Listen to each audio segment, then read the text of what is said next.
Okay, now we're gonna move to transitioning into the other track. So we're gonna just start off with some EQing. This is how I usually like to have my EQs.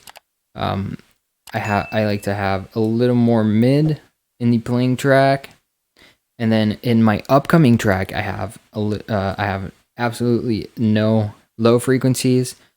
I cut some mid frequencies, and I cut some high frequencies. So as you're going to get closer to the part where you want to transition, one way to do that and to know where to do that is to add some hot cues. So we're going to add some hot cues to our track that's playing so that we know when to have our transition start and when to have our transition end. So here we have a 64 count drop, and on our track that we're going to be mixing, we have a 64 count intro. We're going to add a hot cue right there. Let's add a hot cue right here, and then let's move to the end of our drop and add another hot cue right there.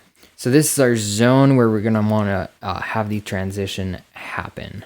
And on the other side, we're going to want to start our transition right here. So we're going to add a hot cue and then another one at the end, so we know that this is where we have to have our transition finished. So that's kind of the basics for the timings. Now let's jump into the EQing part. So what I like to do is first I have the track come in volume, then I play a bit with the higher EQs, and then I finish off with the low EQ at the end. This is what I usually do, but of course this changes track to track and how your mix is going. This is going to change as with every track, so it's almost never going to be the same, but this is just like a basic of how I mix two tracks. So what you're first going to do is open the volume, and then what you're going to want to do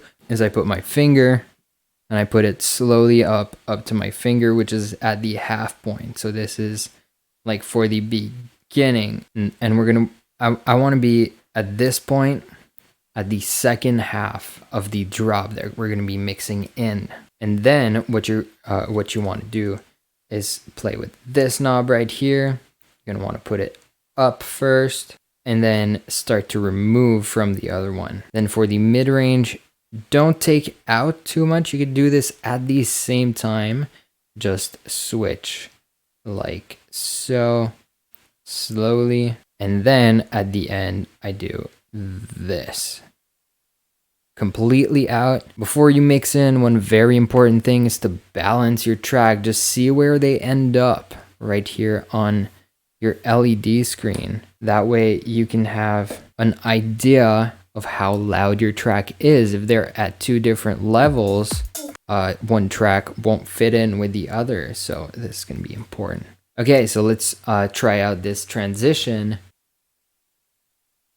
So one thing I forgot to mention is that after you've put it halfway, you have to complete the way up in the volume. And the way I do that is that when I get closer, I slowly, while turning those knobs, I slowly put the sound up while taking some of that sound down. But I never exceed 80% of that before either I make a sharp cut or I lower it slowly if the transition is good for that. And when I lower it, when I start lowering beneath 80%, that's when I put the volume completely up. If you guys have any questions, don't hesitate on leaving a comment. If you guys like the content, like, subscribe, hit the notification bell. It helps me a lot. Thank you guys so much. Okay, so we're gonna create our first loop, 8 counts, and we're gonna start it now. Now we're gonna be beat matching.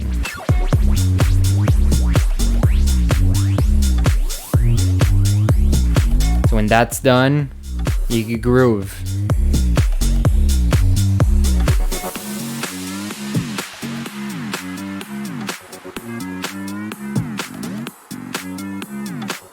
Okay, we're gonna start to put our track up, so let's go put it to the master and remove the loop.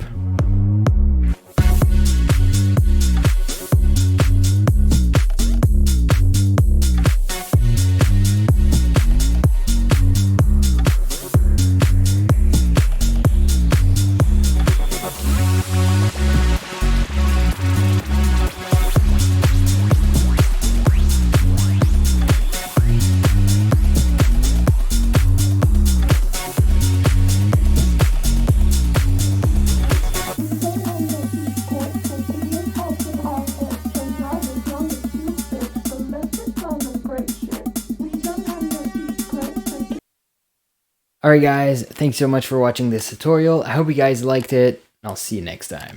Keep it grooving. Bye bye.